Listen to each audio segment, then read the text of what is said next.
Welcome back, YouTubers, to my channel of an everyday life of an Aspie.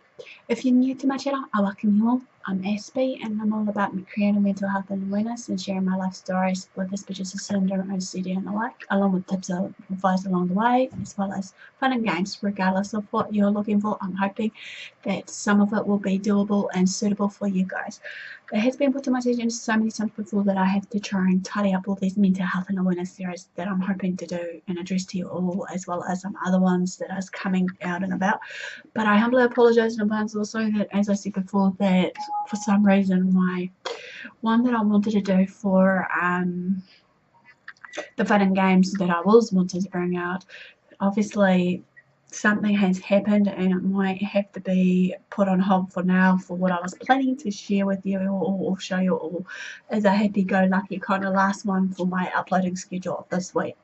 But in all further ado, guys, hopefully you're liking some of the other videos. Give me a comment below or smash the like button if you are enjoying some of the videos I've been bringing up, because like I said, I'm all about health and awareness and hopefully being your mental advocate person for you.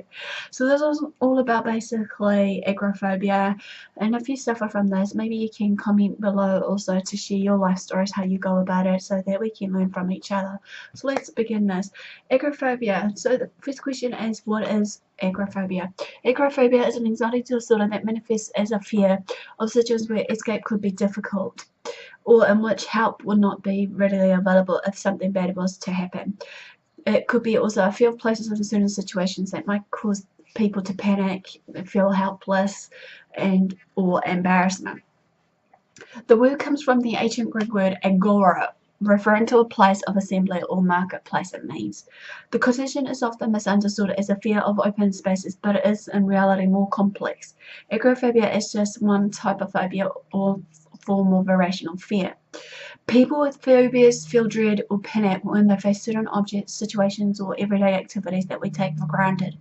People with agoraphobia frequently also experience panic attacks, but panic attacks or panic disorders ain't a requirement for the diagnosis of agoraphobia. The person suffering from agoraphobia usually avoids the anxiety-provoking situation and may become totally housebound and stay at home, no matter what the situation is. Agoraphobia often develops after having one or more panic attacks, however. It can lead to various types of fears, such as fear of open spaces, fear of places where escape is difficult, such as elevators, lifts, and the like. Agoraphobia can make it difficult for a person to leave their house. The physical symptoms, basically, of agoraphobia will include chest pains, dizziness, and shortness of breath. Obviously, agoraphobia is an anxiety disorder and is when a feeling of anxiety doesn't go away and tends to grow worse over time. As I said before, it's a one type of anxiety disorder, which is a panic disorder, where panic attacks and suddenly feelings of terror can occur without warning, like without any alarm bells or sirens. Agoraphobia basically also is just the one such panic disorder in which, panic attacks are linked to a fear of places where it is hard to escape or where help may not be readily available, as I said.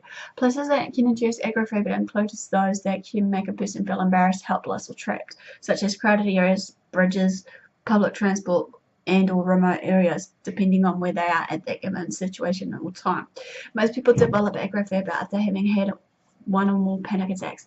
These attacks cause them to fear further attacks, so they try to avoid the situation in which the attack occurred. People with agoraphobia may need help from a companion to go to public places and may at times feel unable to leave home. Agoraphobia may involve a fear of crowds, bridges, or being outside alone.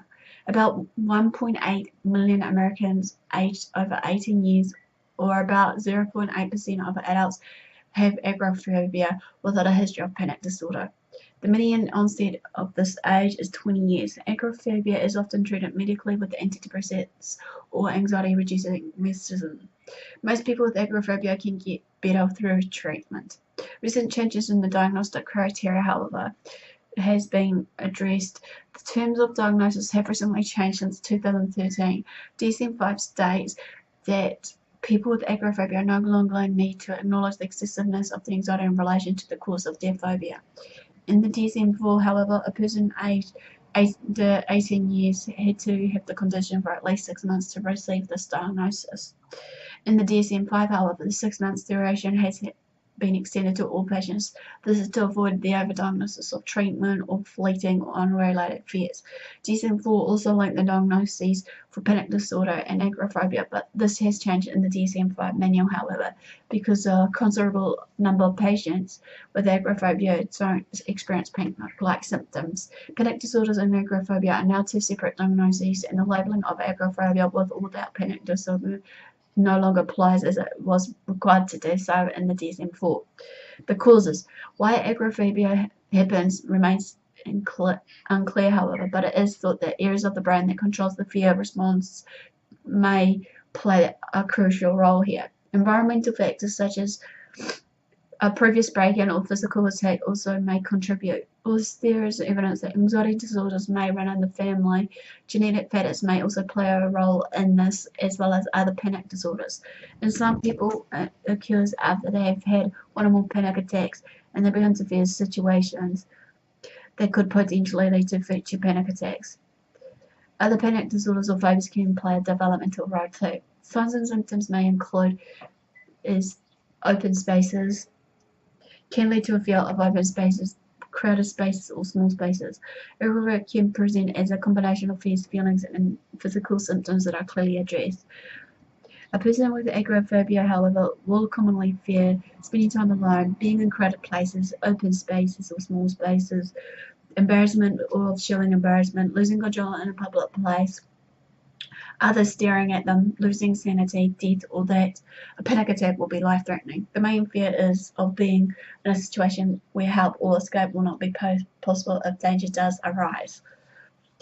Other feelings. Apart from fear, a person with agoraphobia may experience the following other feelings: detachment from others, helplessness, agitation, loss of control, a feeling that the body is not real, so they are in a second body, a feeling that the environment isn't real.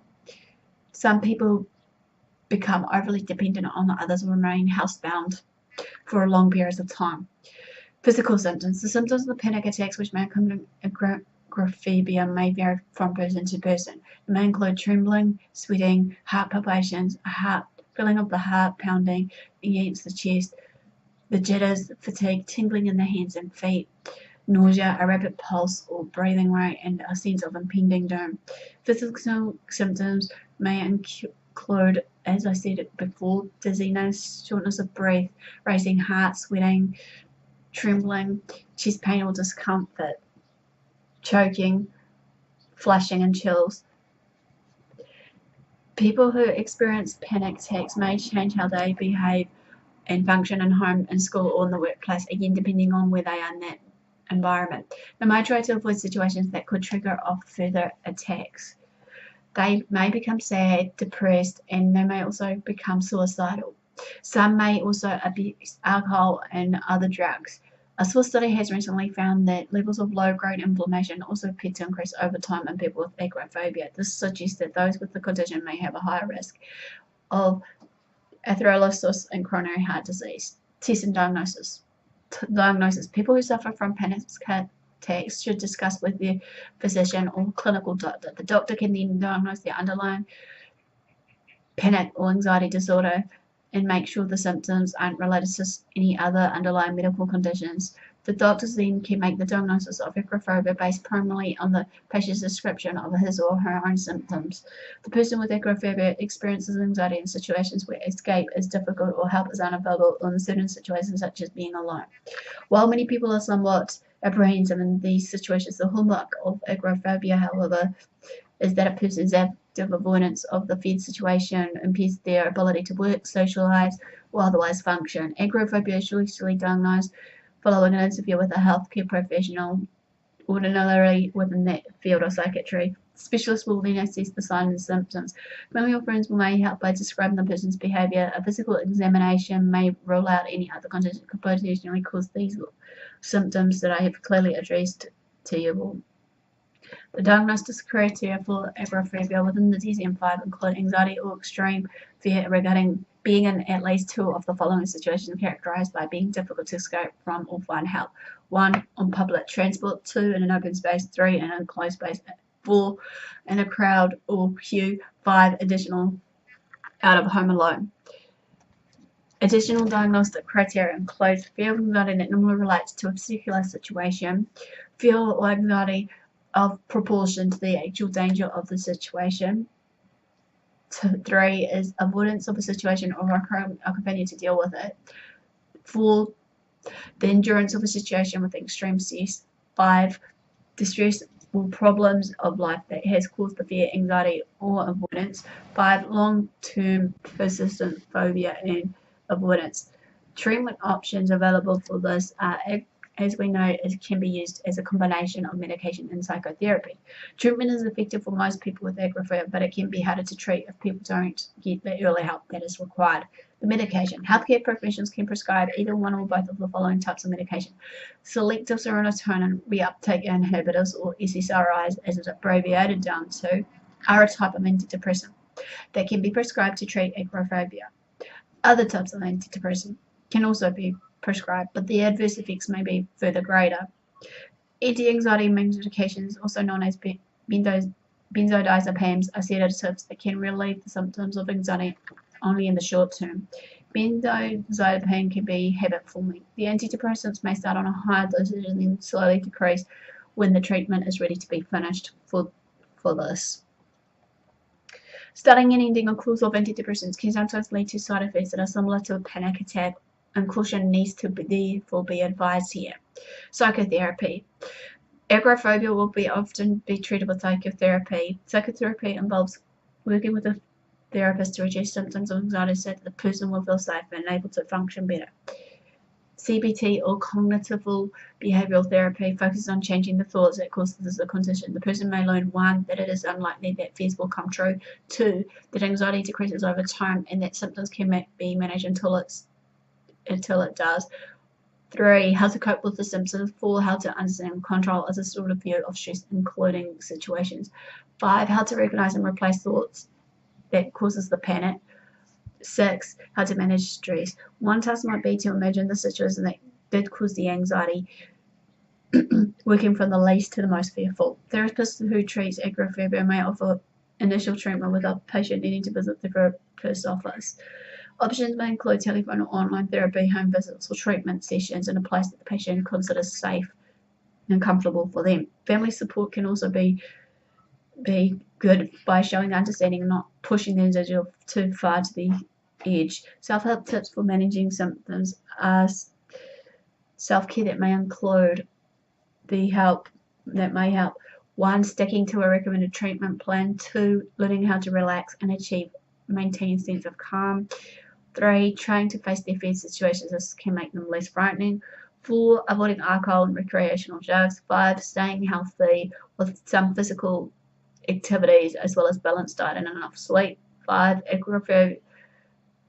Agoraphobia can impact a person's day-to-day functioning profoundly. Anyone experiencing these symptoms should contact their doctor. Earlier treatment is better, as they say, is more likely to lead to a positive outcome. And just as a quick note, also as I end this, just remember as a disclaimer, I am not a medical doctor in any way. I'm just your normal Joe vlog, sharing my life stories and everything else. So if you see any of the warning signs and symptoms from the past or present videos that I'm sharing with you, or seek professional help for yourself or your loved one, as well as second opinion for yourself or your loved one, because I don't forever condone self-harm. So no further ado, guys, thanks for your support, thanks for watching. Do what you love what you're doing. Don't forget to follow me on my social media sites. Feel free to share these videos around. Feel free to also comment below. Feel free to also, if you want to join me on this journey of mine, to subscribe on the bottom right hand screen.